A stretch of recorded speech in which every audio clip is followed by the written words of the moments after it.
No, that was wasn't not Michael Biehn? No, that was Clifton Young. Who? That was Colonel Montgomery. Yeah, Colonel Montgomery. Who was that? He was playing the harpsichord. Oh my God, that is not Michael Biehn. He was playing the piano. Yeah, all right. He played beautifully. Remember when we first met John McClane? Argyle picked him up from the plane and took him down the Nakatomi Tower at the Christmas party. And the terrorists were overzealous, but it was sweet when they killed Ellis. And with a little help from Alan, John McClane kicked ass. Welcome back to Shat the Movies, the podcast where we answer the question, were the movies we loved when we were growing up really that good? Have you ever caught yourself thinking, why don't they make movies like they used to? Can you still remember spending your Friday night searching for the perfect movie rental at Blockbuster Video? Do you know what Blockbuster Video is? If you answered yes, and this is the podcast for you, I'm one of your hosts, Gene Lyons, and alongside me is my co-host, Big D, Dick Ebert. Good evening. And each week we take a look back in time, decide if our favorite films still hold up. The movies we cover are chosen by you, the listeners, who generously commission the films you love.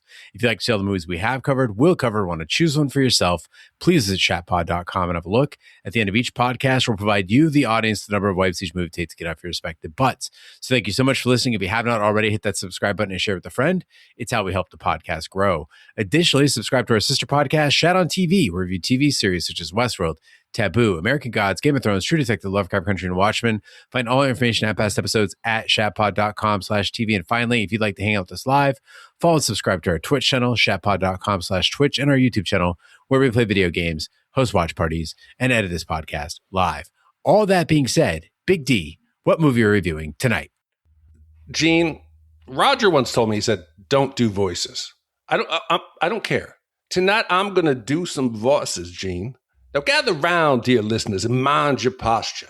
War has a way of revealing truths men would rather leave buried. And tonight's picture, Glory, from 1989, does just that.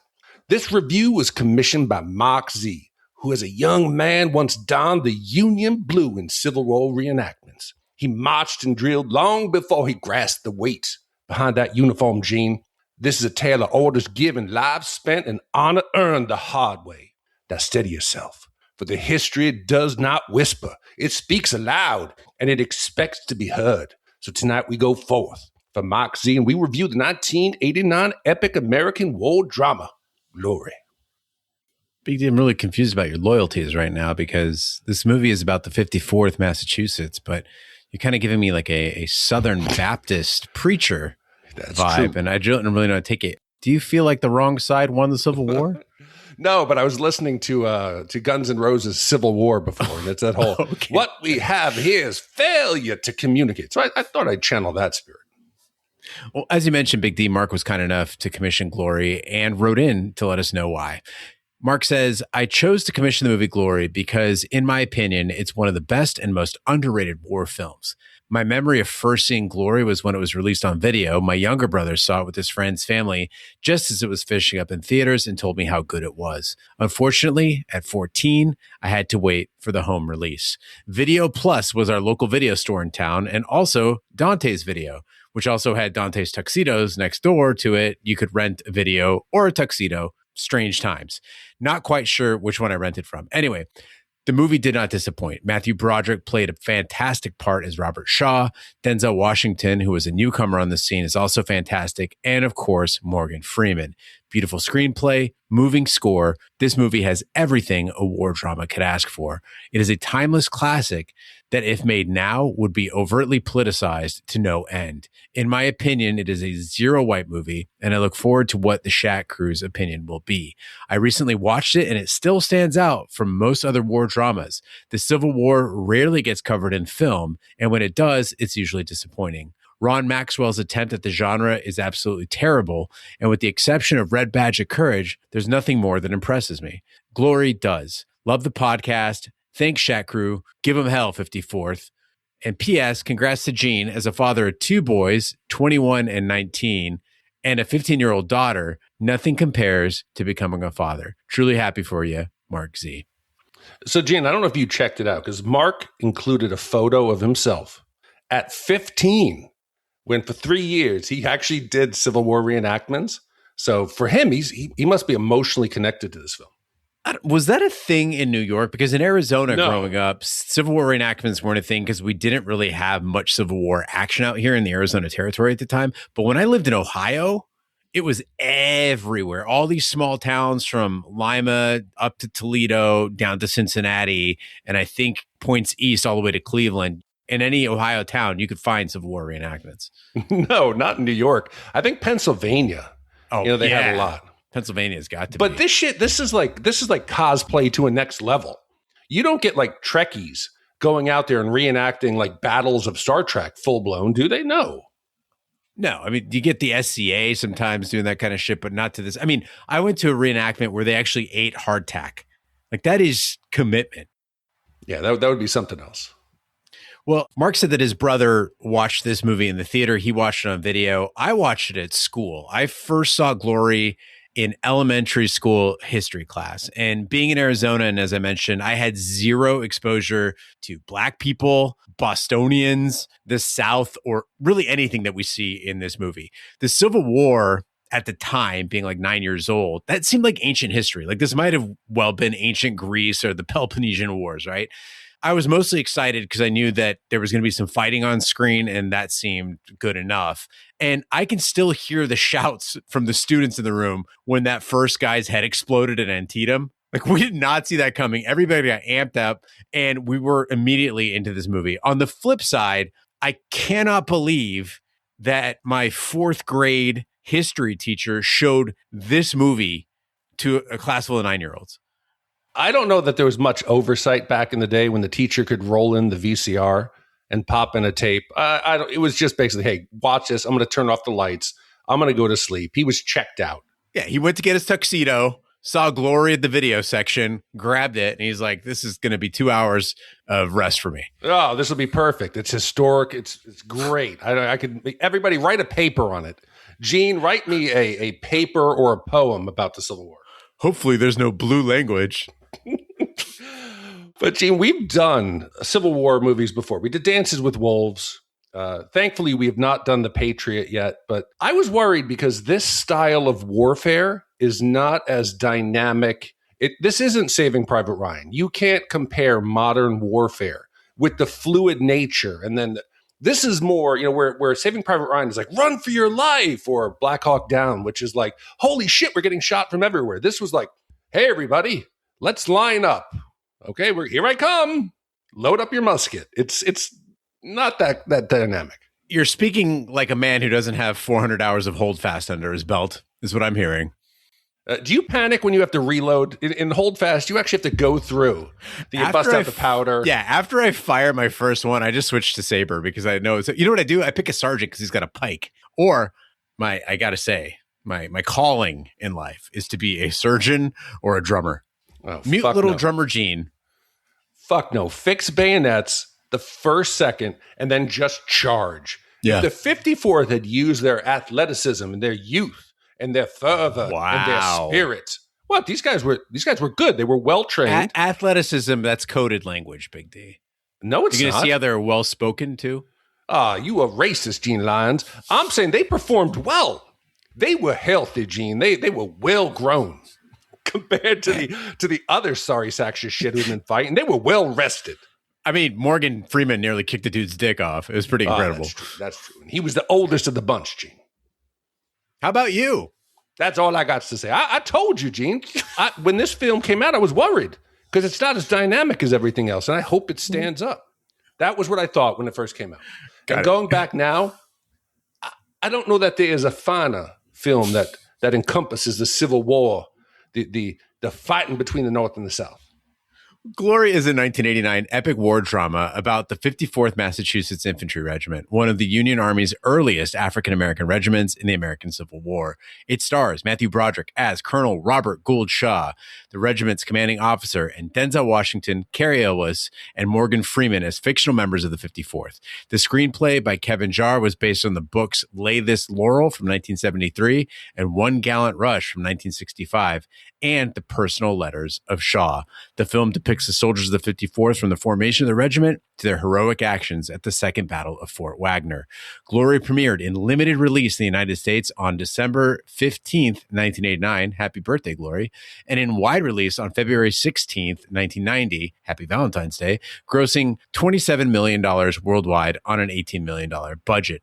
The film was nominated for 5 Academy Awards and won 3, with Denzel Washington winning Best Supporting Actor, while Freddie Francis was nominated for the BAFTA Award for Best Cinematography. The film won awards from the Kansas City Film Critics Circle, the Political Film Society, and the NAACP Image Awards. Let's hit the trailer.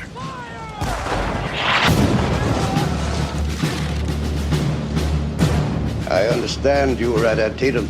Yes. A great and a terrible day. I could use your help, Robert. The governor is proposing to raise a regiment of Negro soldiers. I've submitted your name to be commissioned colonel of the 54th Massachusetts Infantry. I mean, I know how much you'd like to make colonel, but a colored regiment?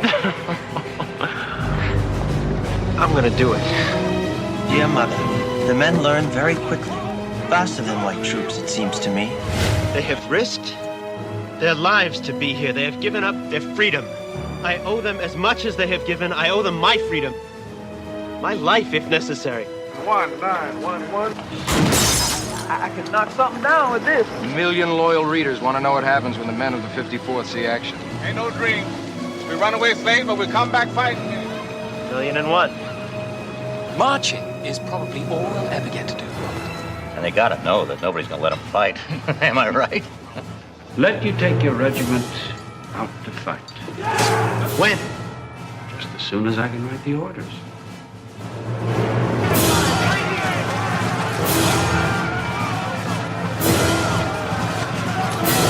Firing! My battalion!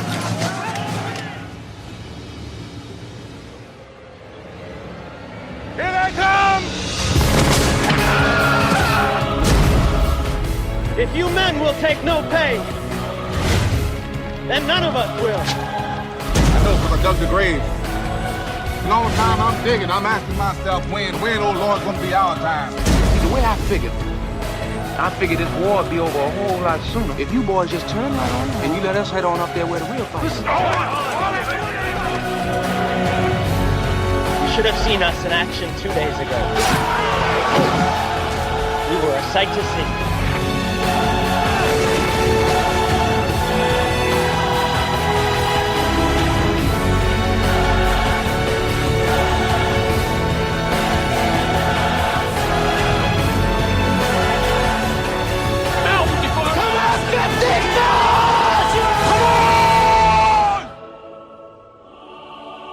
If tomorrow is our great getting up morning, if tomorrow we have to meet the judgment day, we want them to know that we went down standing up. Yes, Lord.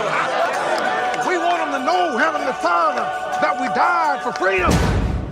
During the American Civil War, Captain Robert Shaw is injured at Antietam and accepts promotion to colonel commanding the 54th Regiment Massachusetts Volunteer Infantry, one of the first black regiments in the new infantry. He asks his friend, Cabot Forbes, to serve as his second in command. Their first volunteer is a mutual friend, Thomas Searles, a bookish, free African-American. Other recruits include John Rollins, Jupiter Sharts, Tripp, and a mute boy drummer. Gene, you seem to be rattled. Are you okay for tonight's recording? In the rattle of the battle. Okay, so I'm going to try to limit my southern drawl, but I can't guarantee anything. But this movie starts, and usually we get, think about a lot of the war films, we get to meet the soldiers. So we're going to meet them maybe as civilians. Why did they join? Their training. Then they get hardened together as they become a unit and a fighting force. And then they go to fight. This movie starts off, and it is instantly fighting. It is brutal. You're watching these guys just mosey on down and get mowed down in an open field.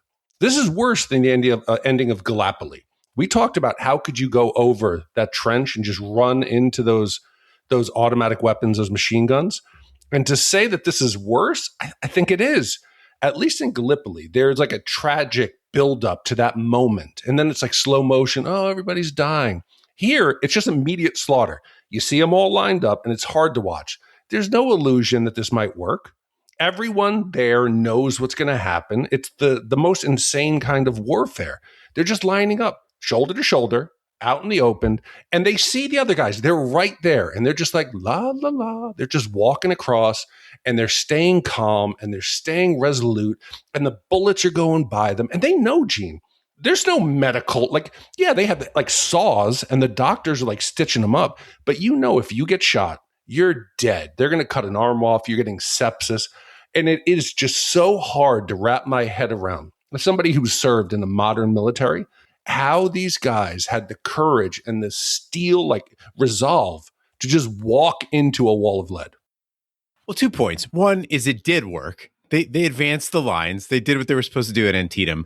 But I agree. The craziest part is the reasoning behind the lining up shoulder to shoulder. Because I was curious about that. I'm like, why was that the tactic at the time in this Napoleonic era? And the advantages it gives you, as I've learned from Holdfast, are, by the way, people who are listening who don't know, Holdfast is a outstanding video game. It's like $10 on Steam. Highly recommend it. It's got crossplay now, so you can get it on console too. Get it, add me, we'll have a blast.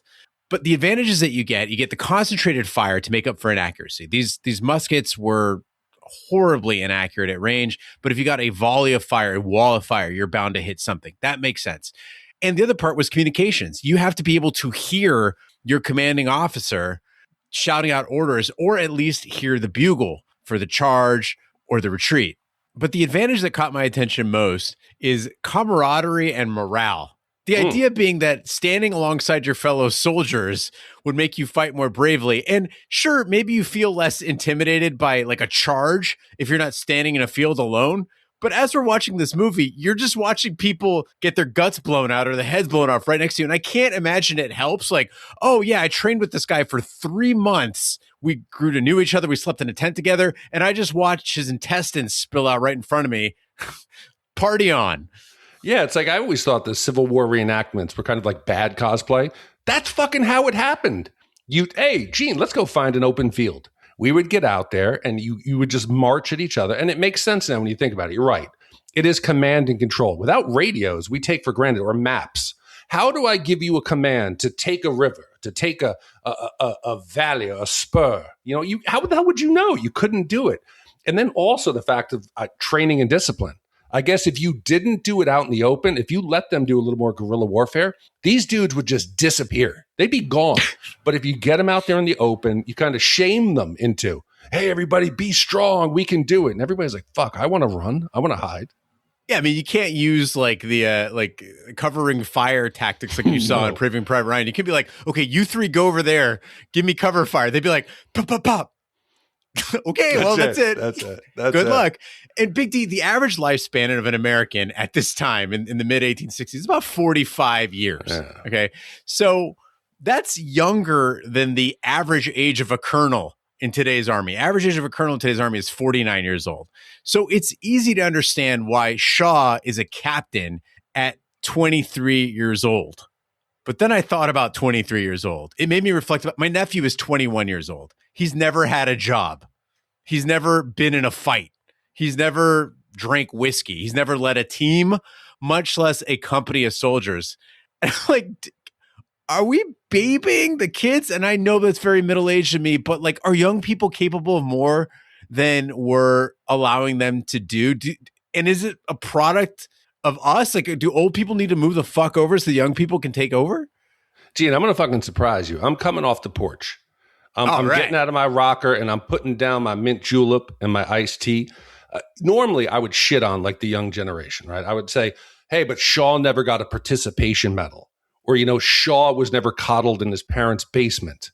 Shaw had never faced the ramifications of his words like we've spoken before. But I'm going to take a different tact. I think the generation now, they're labeled soft. I think the affluent ones are soft. The affluent ones who have never had to face adversity, the ones who have never had a hard day in their life.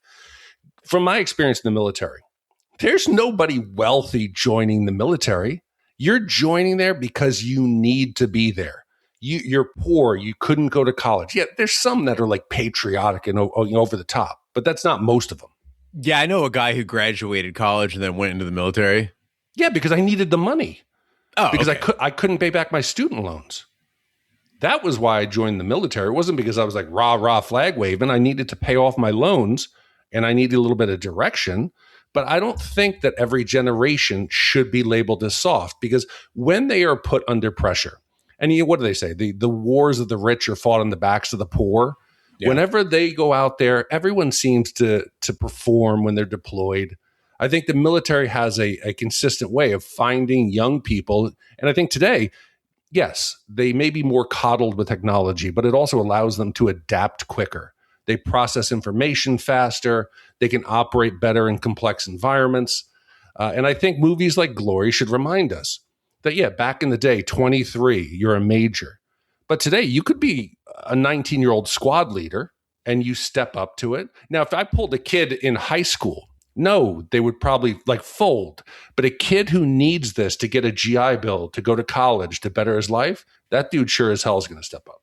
I mean, movies like Glory are what made me want to be a military officer. Like, that was my whole chosen path. I was like, I want to be the next, Colonel Shaw. I thought, okay, I go in, I do my JROTC, I do my ROTC, I get my degree. Maybe I go to Air Force Academy, I become a second lieutenant, and then I can live up to these standards. Very idealistic about it. And then I remember the first time I went to Fort Huachuca and encountered enlisted men. And I was like, nope, don't want to do that. The thing that pisses me off is how, you get around like Veterans Day or Memorial Day, all the fucking bullshit hand waving that the general people give. Oh, the military, we love you. But they would never actually step up themselves to defend this country. No, they got this cosplay with all their tactical gear. It's not about having to serve, man. It's about having to serve when you're needed. Walmart. Following the Emancipation Proclamation, the men of the 54th are told that the Confederacy will execute any black soldiers captured in Union uniform, along with their white officers. Despite this threat, the 54th recruits turned down an offer to be honorably discharged and undergo rigorous training under Sergeant Major Mulcahy. After ordering Tripp to be flogged for going AWOL, Shaw learns that Tripp left camp to replace his worn-out shoes. Shaw confronts the base's racist quartermaster, who is holding back their supplies. When the men realize the federal government pays black soldiers about 3/4 the salary of white soldiers, Tripp encourages them to refuse their pay, and Shaw tears up his pay stub in solidarity. So, Mark, please steady yourself. I really do like this movie, but there's unquestionably some problems with it. It's well done, but it feels a bit, and maybe this is like my modern sensibility. We've seen like the gritty, grimy, the real war with modern films. It feels a little bit too clean. There's a lot of like smiling faces. When we get the 54th and they're going to march through town, they finally got their uniforms, they got their boots. It's a hopeful moment, but it felt like a Disney storybook redemption. They're all the people in town. Everybody's smiling. They got beautiful teeth and everybody comes running and everybody's cheering. And it is kind of a bit forced. Like, you hear the music swelling. We needed some more flashes of ugliness that comes a little bit later. It feels more 80s inspiration and uplifting. And there's a moment later on where the 54th, they're marching south. And I swear, I got vibes of Armageddon. Armageddon at the end, when it goes slow motion and the world is like celebrating that they survived the asteroid. And there's kids running through the field and jumping into their parents' arms and the flags are waving and the whole of humanity is coming together. That's what this small town feels like. The kids are coming through and Morgan Freeman takes a knee and he's like, hey, kids, go tell your parents it's possible. It feels like propaganda from Starship Trooper. And then we get Jar Jar Binks. There's a couple of characters like, Misa want to join the army too. Misa could do this. And I know it's supposed to be heartwarming, but it feels like very 1989, very sanitized. Today, these scenes would be very different. There's no doubt that this is a late 80s movie through and through. Those vibes, you're 100% correct on. I think the intent was to show the irony of the 54th training so hard only to be paired alongside like a bunch of escaped / emancipated, recently enslaved people who have zero discipline. Like, they get down there in this little heart of darkness, like everything's a little topsy-turvy and wacky. They really did the 1st and 2nd South Carolina Volunteers dirty. So those guys that they run into that are like the Jar Jars, right? Those guys in the red pants, Those guys saw their first combat before the 54th ever did. They were formed before the 54th ever was. They fought well. Like, they were a force in their own right. And I think that's the plot of Glory 2, By Order of Freedom, is what you get to see there. But yeah, no, but you're absolutely right. There are so many things that are played up. Characters that are made up unnecessarily. Trip does not really exist. Cabot, Forbes does not really exist. And those points are where you find the dishonesty. It's where you find the 80s stuff. It's when they're like, we got to tweak this to make it palatable for this generation or of moviegoers. And now in 2025, they don't quite work. But there is one grounding force in this movie that balances it out, and that's Denzel Washington. I've always considered Denzel Washington a great actor, but he single-handedly takes the Disney out of this movie. Every time there's one of those speeches that's otherwise a little bit too lofty, every time there's that moment of justice that would be otherwise too on the nose, or Morgan Freeman is clapping a little too enthusiastically, there's Denzel Washington keeping shit real. He is speaking some hard truths for 2025, especially hard for 1989. And he does this amazing job of making Trip salty without being like a mustache twirling heel, right? He's a real person. And if you can imagine this movie without Denzel Washington, Matthew Broderick doesn't work. Carrie Elwes doesn't work. All these Civil War reenactors in the movie, they don't work. They would seem so silly and detached from reality. So I got to hand it to Denzel Washington. I mean, he earned the hell out of that Academy Award for Best Supporting Actor. The flogging scene, right? Yeah. Now, granted, flogging was actually illegal in the military at the time, and so this never happened. But he's communicating so much just with his eyes. He's looking at Matthew Broderick, and it's not the physical pain that he's feeling that's the hurt in his eyes. The hurt is the betrayal, right? That we're in the same unit. You're my commanding officer, and you're letting this happen to me. A black man who has been whipped as an enslaved person, and now fighting in your army, I'm still getting the same treatment. I totally agree. I think he does single-handedly save this, because any moment it seems like the gosh golly gee, the happy sanitized retelling of the 54th. He's there just to shit on it. He's there to shit on the other 54th members. He's there to shit on the other Southerners. He shits on everybody. He feels like a modern day character, and there are a couple characters like him. The other one I want to highlight is the Master Sergeant, Mulcahy. There's a training scene that does a lot of the heavy lifting. You have to get to see these guys come together, get hardened. And it can be corny. It can be montages of them running, through like some kind of obstacle course. Mulcahy, he is the huge reason why it works. He's brutal. He's loud. The way he talks to them is the way drill sergeants talk to me. There's no sense that he's being cruel. Yes, he says some things that are racist, but I took it as like tough love in its rawest form. He has to prepare these men for something worse than being insulted or hurting their feelings. When it becomes clear that they can't march, and he comes to a realization that he has to start at ground zero, that these guys don't even know left or right, front and back, basic direction, he kind of turns. And you start to see the soldiers respecting him respecting them. And then later on, Shaw has a moment where he sees him being a bit aggressive, and he comes over, and it's a powerful moment. And it rang true for me with the importance of leadership and demonstrating leadership in this film.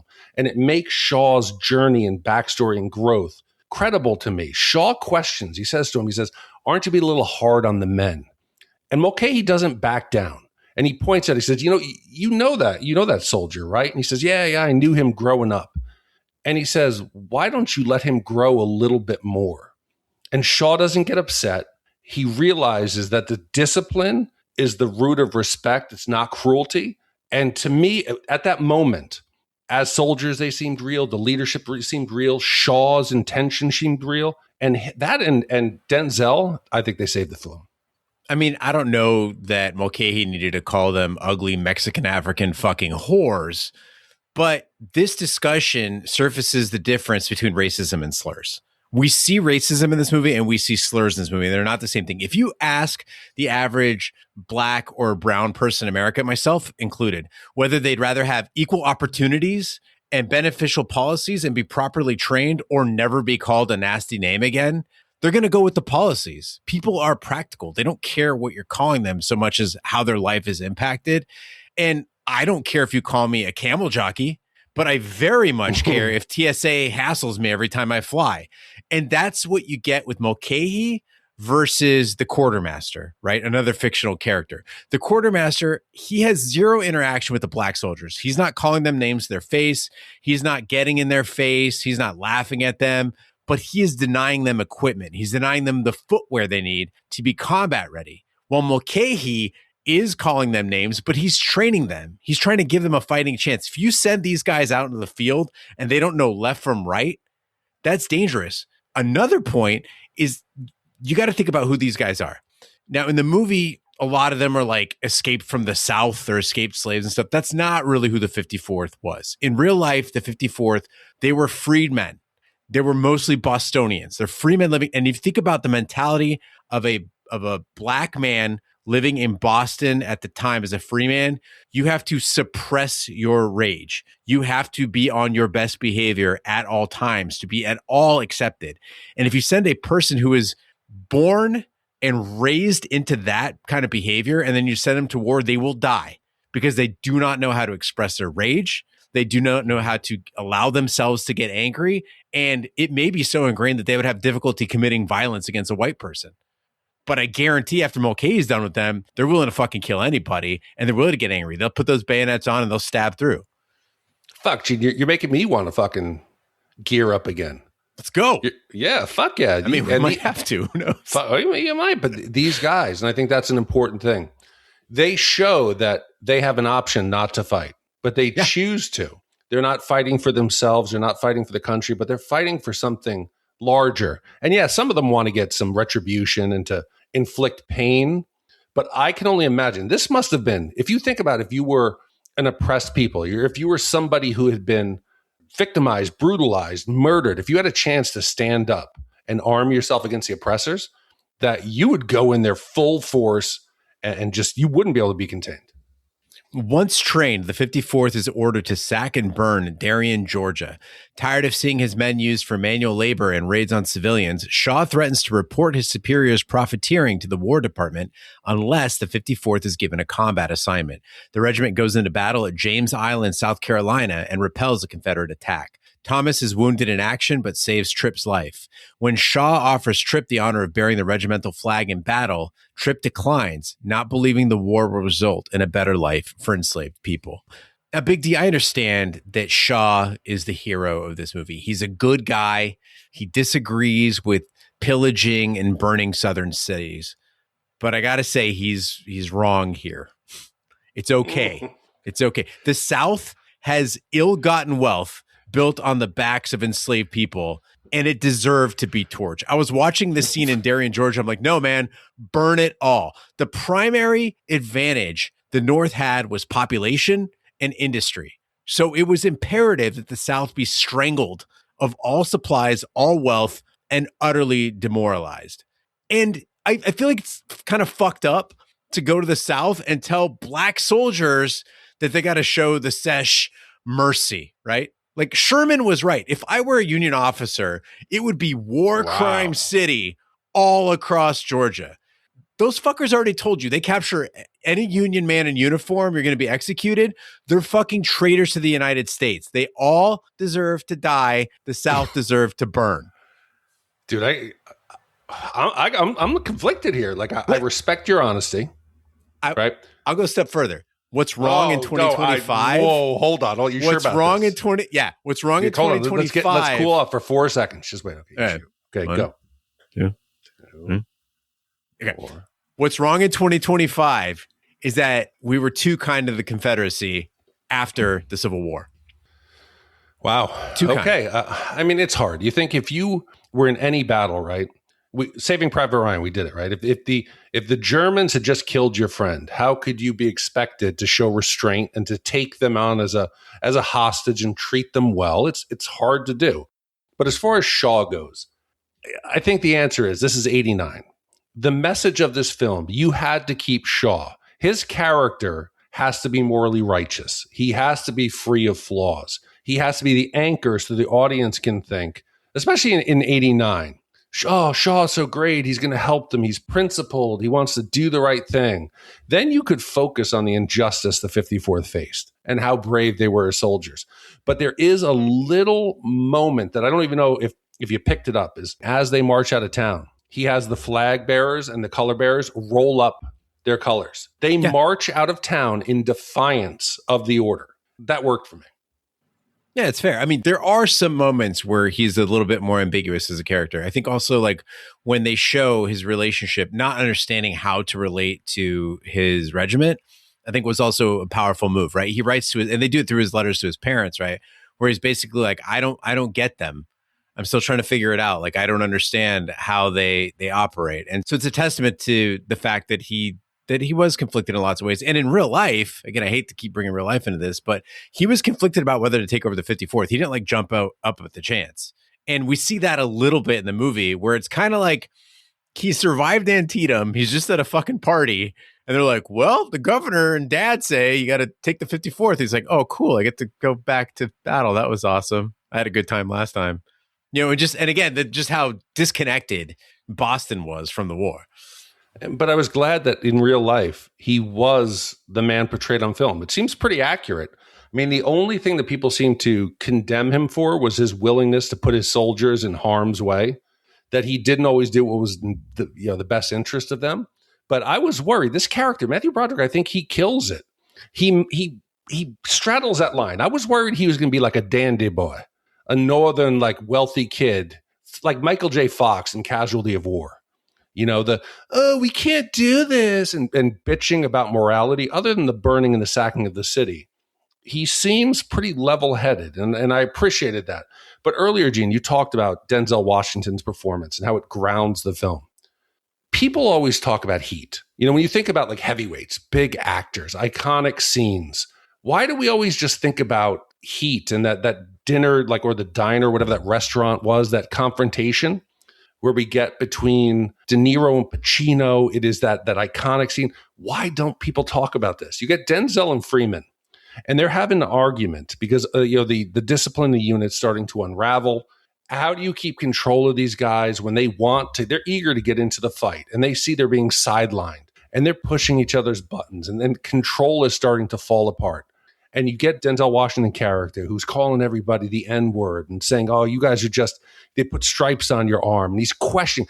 And I'm like, they're going to lose control of this. And the only way that you could rein this back in, and yes, it's Hollywood, but it felt real to me. It was Morgan Freeman. He shuts that shit down.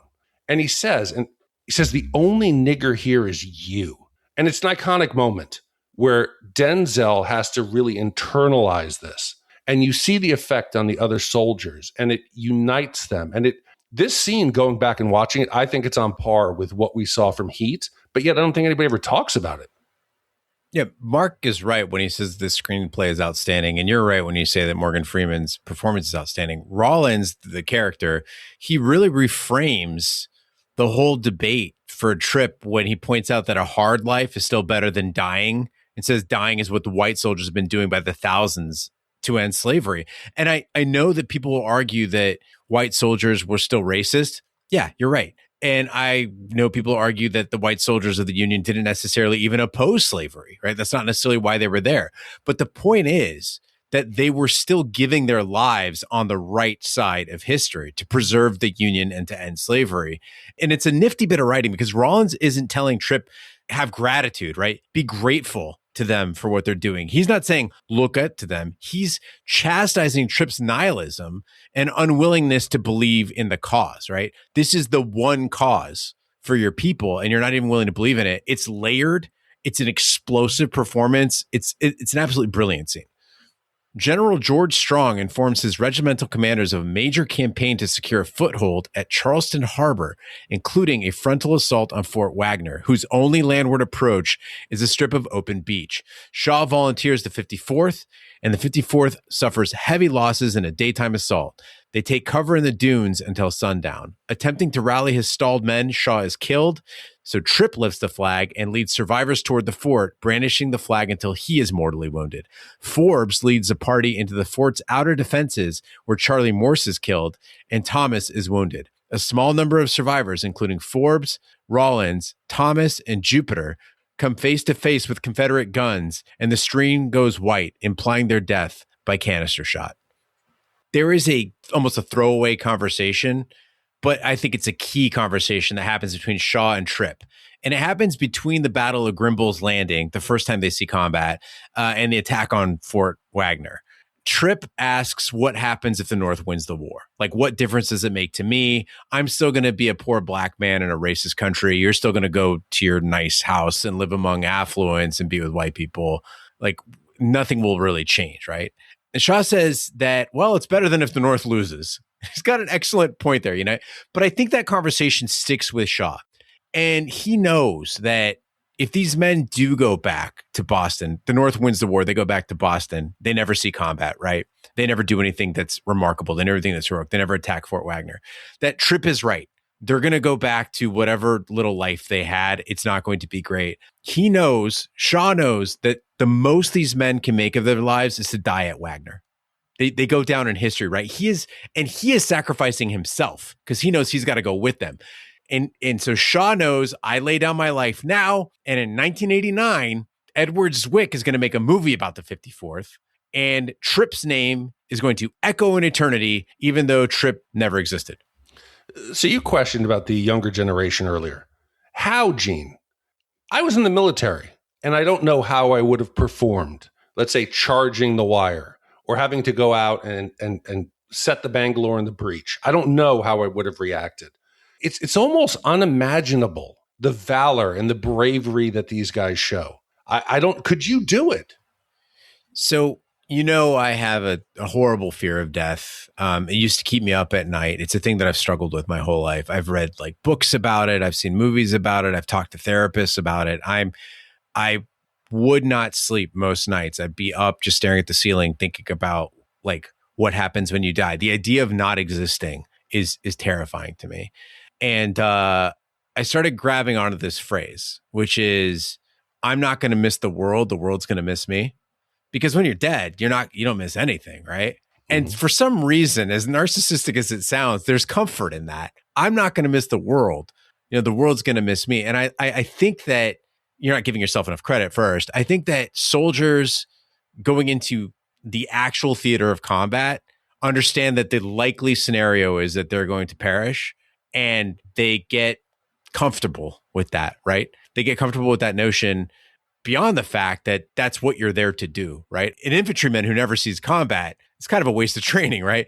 But I think the point is that I think every man there depicted in the 54th, right? That they understood that you most likely are going to die, but hopefully you die with some degree of success. And you saying this just makes me realize what I think might be a weakness of the film. Is their focus so much on the larger message about them fighting for equality and the freed slaves that they don't do enough to stress the camaraderie? Because as someone who served, I'm not serving the flag. I'm not serving, yes, I can say I'm defending the Constitution, but I'm there fighting for the man beside me. I'm fighting for the soldier who I've grown with and who I know. I wish there was a little bit more of that because they don't show, they go down and there's nobody being emotional. I would have wanted to rather see how they had affected each other and they were fighting for each other as much as the cause. I think there were a couple flashes of it, right? When Shaw goes down, there's a collective shriek from the entire regiment. You get that. And there is when Cabot Forbes and the survivors make it and they make it onto the rampart and they're all sort of you see that they're all kind of gripping each other in that last moment. I think there's degrees of it, but you're right. It could have been explored more.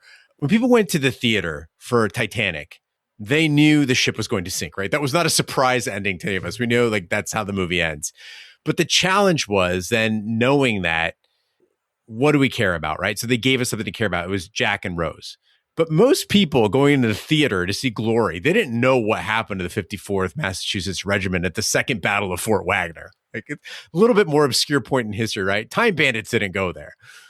So when we see this beach, and we see the fort and we hear Shaw volunteer his tired men who have had no rest in 2 days. And it literally was 2 days between Grimbal's Landing and the Second Battle of Fort Wagner. That's real. When we hear him request the honor of leading the assault across this narrow strip of beach where heavy casualties are expected, we know as an audience this is a one-way trip. The 54th knows this is a one-way trip. And the moment is captured so beautifully. I know it's late 80s. I know it's kind of hammy, but it is beautiful. Shaw is looking over the ocean with his horse.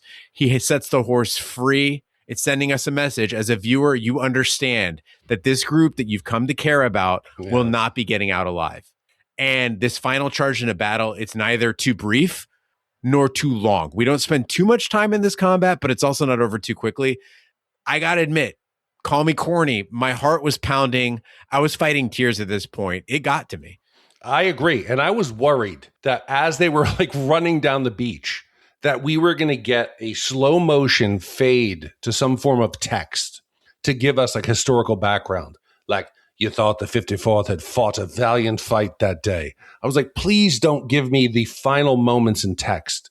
And that they let them advance and actually get over the wall and act like maybe they could take the fort, only to come upon the reserve force sitting in the middle.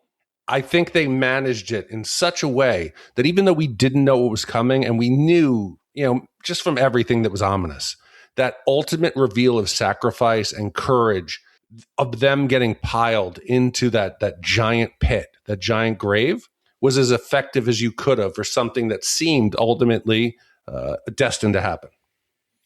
After sunup the next day, Confederate soldiers removed the bodies of Union soldiers from the beach, raised the Confederate flag over the fort, and bury the corpses in a mass grave. Tripp's body slides in the excavation and comes to rest next to Shaw's. An epilogue reveals that although Fort Wagner was never captured, the courage displayed by the 54th led to the Union Army accepting thousands of black men for combat, a move that President Abraham Lincoln credited with helping turn the tide of war. Something I never noticed before when watching Glory was how even through the course of the movie, warfare is developing. We see it changing from battle to battle. We start at Antietam with what we talked about before, this Napoleonic logic of outmaneuvering the opponent and dealing volleys of firepower, all the way to Fort Wagner, where these big guns, these howitzers and these and canister fire and these fortifications that they've set up led the Union to do something more akin to the landing at Normandy, right? Get from dune to dune. And you can almost see where cavalry starts to be a liability. It's no good in this scenario. And trench warfare plus artillery barrages start to make a lot of sense. And what we're witnessing as a subtext in this movie is just the end of an era as the military started to adjust to the new tools. I found it kind of fascinating. No, I agree. Usually it's technology that forces, whether it's the tank or the airplane or indirect fire. That's usually what changes. And this is, you're right, 100% correct. This is a brutal transition period. Leaders had to follow the old way because they didn't have the ability to communicate and control and move. And doctrine had fallen behind. The way they were trained was antiquated. And it must have been so hard now, looking back in hindsight, to be able to command these guys, because people weren't stupid. They knew this wasn't going to work. But yet everybody had to kind of go along with it and say, this is the best way. So you had commanders like Forrest and Mosby that were experimenting with hit and run and guerrilla warfare, and surprise attacks. But that was always frowned upon. That wasn't the honorable way to fight a war. And that is absolutely crazy to me that they went up to this fort at dusk. I'm like, why the hell are you not going at night? Why aren't you going out there utilizing the dark? But again, it's the simple things we take for granted. How do you control movement? How do I signal that the next unit should move forward? It's all these things that we take for granted that you kind of realize it. And it is such an inflection point for doctrine, equipment, technology. Fuck, I would not have been these guys to be the last ones to run up there. And then later on, everybody's like, okay, you're free. Fix bayonets and everybody just run. You probably already knew this, but I recently learned that in Napoleonic warfare, the two parties generally wouldn't engage until they had the terrain and positioning they found acceptable. So it'd be like dawn would break, you would get your force, they would get their force, and you'd move through the field and they'd move through the field, and you'd see them oh shit, they're on top of a hill. I don't really like it. And you would just go back to camp and they would go back to camp. And the next day you would start all over again until they were like, yeah, this is good enough. I'll take this. And then you would actually have a battle. Like wild, but it makes sense. You have enough range, enough safe range where you can see where they are and just walk away from it. No thanks, not today. But am I correct in my thinking? Because I don't know if this is fact, that you would wait for like good weather. Yeah. And that the locals would actually come out and they could sit and watch. Well, and we see this in the movie a little bit, like at Fort Wagner, where like the press is there behind the cannon, just like, oh, let's see what's going on. But I don't know if you learned about this in history class. Battle of Bull Run. The Battle of Bull Run, the opening battle the major battle, land battle of the Civil War, people were gathered around like in their Calistoga wagons and shit to observe, and like cannon fire started hitting them and like musket balls are flying through, and they had casualties among the spectators, and we're like, I think this is a war, guys. Well, today we have, what's that stupid motorcycle race on the Isle of whatever, Isle of Man? It's not stupid. Dude, that's as crazy as this shit is. The people it's who sit crazy, there, but it's not stupid. No, but I'm saying like you think now, why would I sit on the side of a battle in the Civil War? Yeah. Those dudes who sit on the side of those little walls as the motorcycles go by like 180 miles an hour. Yeah. No, I can understand it's exciting, but no. This is going to blow your mind. At Isle of Man, I watch it every year. I'm fascinated by Isle of Man. It's a multi-day event. And on one of the days, it used to be that you could just go ride you could do it yourself. Like not even entered in the race. It was just like the public day, open to the public day. You could just take your motorcycle and go. And that was, I think, the most lethal day. Also, fun fact about Isle of Man, most of the casualties happened during the sidecar races. Jesus. It's like, oh no, it's not just dangerous enough to go over 100 miles per hour on an island on city streets on your motorcycle. Let's put a sidecar on it. No, so I'm not sitting next to a Civil War battle or that. It's fucking crazy. What about watching drone footage? I secretly do enjoy those. Oh, Big D. I mean, it's where we're going. You can't deny it. Yeah. There'll be a day that we look back and we do you remember how antiquated it was, where the soldiers would gear up and go out in the field themselves? Now we have the machines, the autonomous drones fighting our battles. Have you heard about the Patriot games yet? I have. I thought it was a fucking. I thought it was a joke. Nope. Oh my god! I just hope Katniss. I hope Katniss Everdeen represents the 13th district of Florida. I volunteer as tribute. But as we get to the end here, Gene, we get the ending. It's emotional. It's impactful. So the sacrifice is enormous. These guys die, and they ultimately, a couple months later, they just give up the fort. And I'm thinking, it's just showing me how stupid war is, that we ultimately fight over a little piece of land that we just give back, like Restrepo with the Gulf War. It's how stupid it is. But in a movie that's focused on the 54th and representing their specific sacrifice to represent, like you said, Lincoln then authorized all black units that came from it. Why didn't they focus more on the victory of them and what they changed as far as the military and the black fighting force, and less about this specific battle? Because in the end, I left like feeling like, oh, this is such a tragic loss of these men, instead of the inspirational nature of their cause and why they joined the fight. You're saying you wanted like a slow motion parade of like people and like slow motion scenes of like black people signing up to join the Union Army? No, I don't know what I wanted, Gene, but that's not why I'm not a director in Hollywood. Yeah, and if I could just play military officer here, the movie incorrectly states that Wagner never fell. As you said, it was abandoned. Fort Wagner fell to Union forces on September 7th, 1863, after a 2-month siege. Okay, so the Union Army got around them, the Navy pulled up, and they just blasted these fuckers. They were hitting them so hard with artillery that bodies of Confederate soldiers were getting knocked into the walls and then getting blown back out of the walls, right? And they're like, fuck this, we're out. 2-month siege, trench warfare, they got those fuckers to leave. And I'm not saying I should have been in charge of shutting down Charleston Harbor like I'm some military genius, but I feel like even in the 1860s, if you would have taken me there and be like, okay, here's what we got. We got 1,000 guys. They're in this fort. And they're keeping us out of the harbor, or so they're keeping the harbor open. And we got to get them out there.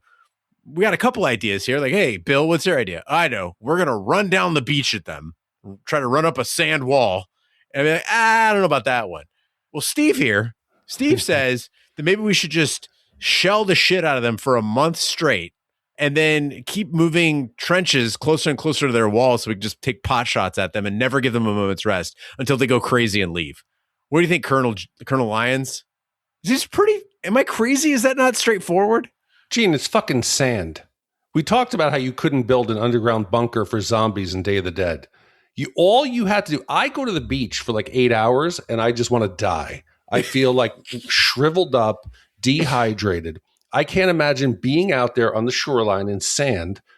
These guys probably would have left if you just said, hey, everybody, come on out. We got some water. We got some rations. We got some shade. You didn't need to just channel these guys into the buzzsaw. They must have been up there like, I guess they're coming. Holy shit. And before anybody writes in, I know that from the other side of the fort, they could get reinforcements from Charleston. Like, I understand that. But after a while, the fucking fort itself is going to be fucked. Dude, it's fucking sand, dude. This wasn't like a Dances with Wolves forested fort. No, this was a miserable existence. All right, Big D, now's the time of the podcast we give our Shat score for Glory. The Shat score is our way of telling you how many wipes this movie takes to get off your respective butts. 0 wipes is a perfect movie. It's fighting with a rifle in one hand and the good book in the other. And 5 wipes is an absolute disaster of a film. It's when it stinks bad and we're all covered up in it too. I'll go first, Big D. Yes, the events in Glory are a little too convenient. It's a little too Disney, but it is so foundationally sound that you get swept away by the experience. Denzel Washington and Michael Biehn, who we didn't talk about at all, are terrific. That is Michael Biehn, right? Isn't it? Michael Biehn? No, who? Yeah, he was in this, right? I don't think. Yeah, Michael, hold on a second. Who was he? No way. You're high. I'm pretty sure it was him. He was? He was the evil guy. No, the guy that was like, let's pillage. No, that wasn't Michael Biehn. No, that was Clifton Young. Who? That was Colonel Montgomery. Yeah, Colonel Montgomery. Who was that? He was playing the harpsichord. Oh my God, that is not Michael Biehn. He was playing the piano. Yeah. All right. He played beautifully. Like he was tickling the old ivories. First of all, it's a harpsichord. Get your facts straight, man. Jesus. It was delightful. Well, Denzel Washington is terrific, and it doesn't fall into the trap of most Civil War films by being abhorrently boring. I think Mark mentioned that. I'm going to go 1 wipe. Man, fuck, what do I do here, right? So I was originally going to go like 1.25, but I'm kind of pulled towards 1 because it's how does it hold up? Not every movie needs to be Black Hawk Down. Maybe we didn't need a Black Hawk Down version of Glory. Maybe that wouldn't convey and lift up and elevate and celebrate. So I'm going to do it. I'm going to fucking downgrade. I know you hate all these micro fucking scores, so I guess I have no option. I got to go 1 wipe. This cast, I don't want to be like even a little bit of racist here, but how did they manage to get every single impactful African-American or Black actor early on in 80? There was nobody. There was everybody in this movie. Even Sidney Poitier. He was a little bit too old. He was a little bit, but everybody, it's like Oscar winner, Tony, BAFTA. It's like everyone. I got to go 1 wipe. I think it's an inspirational story that holds up. The characters are just real enough. You got Denzel grounding and just shitting on everybody. You got Matthew Broderick playing the dandy officer. It's pretty fucking good. It's 1 wipe. Dandy officer. He's a dandy boy. He's yes, just petite. He's not a dandy. It's not like he was doing Donkashane. Yes, he's a little dandy boy is what he is. All right. Well, Mark, there you have it. 1 wipe for Glory. Not quite the 0 wipes that you gave it, but pretty darn close and very respectable score. Big D, where does that leave Glory on the Pantheon of Shat? Gene, with a score of 1 wipe, that ties us in the 60 spot with some big heavy hitters. We got the original Terminator. We got Back to the Future 2. Oof. We got Rounders, Conan the Barbarian. Damn. Blade, Splash, and South Park, longer and uncut. Very strange pairings. But it's pretty fucking good. We've done almost 500 movies, and to be in the top 60 it's an achievement.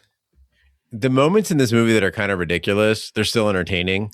And the moments that are impactful are really impactful. It's never boring. It's got just enough action to it. It's got a lot of heart. You get a great weird gospel scene with Morgan Freeman where he turns into a preacher for some reason, even though he's just a old gravedigger. But it's a good movie. It's a good movie. And Big D, before we move on to the next week's movie, this might be our last Christmas with Bruce Willis alive on this planet. I hope he lives much longer. It's a bit fucking of a downer. Besides, no, like he's gone like nonverbal. Like unless you have some. You earlier like were condoning war crimes.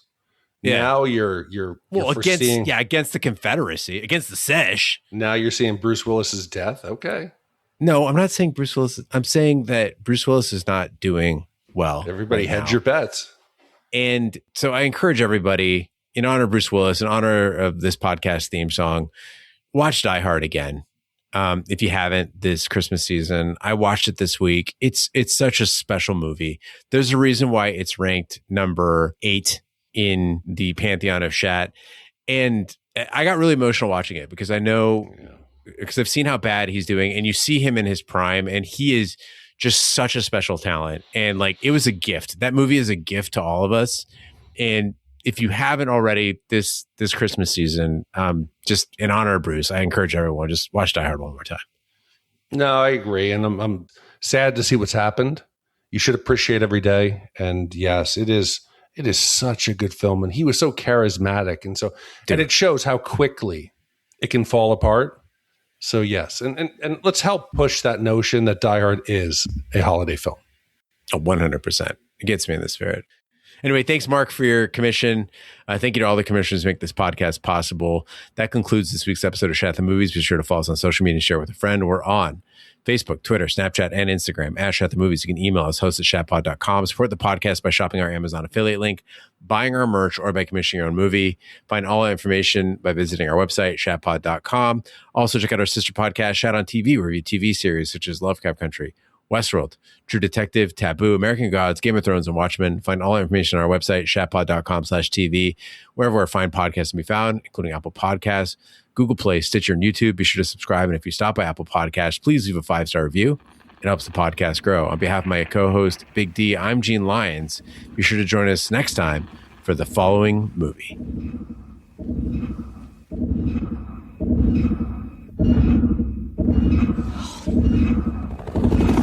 This morning's detection of an unidentified radio source from deep space can neither be confirmed nor denied. Whatever it is, it ain't local. Position? I checked interferometry somewhere in Lyra, I think. Vega? Can't be. It's only 26 light years away. I want all these people out of here. Your having sent this announcement all over the world may well constitute a breach of national security. Well, this isn't a person-to-person call. This may be an announcement to get our attention. The president's called an emergency meeting. You know those interlaced frames that we thought were noise? This has structure. I'm going to recommend to the president that we militarize this project immediately. There's no reason to believe that their intentions are hostile. There's no proof of that. Why don't they just speak English? Mathematics is the only truly universal language, Senator. Buried within the message itself is the key to decoding it.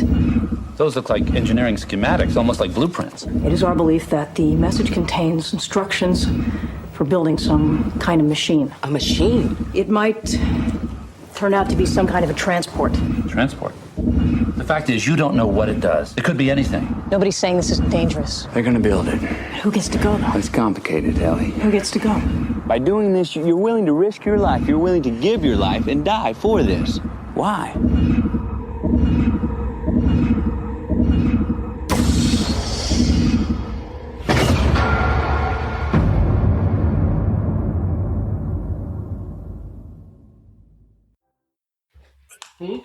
Do you need to?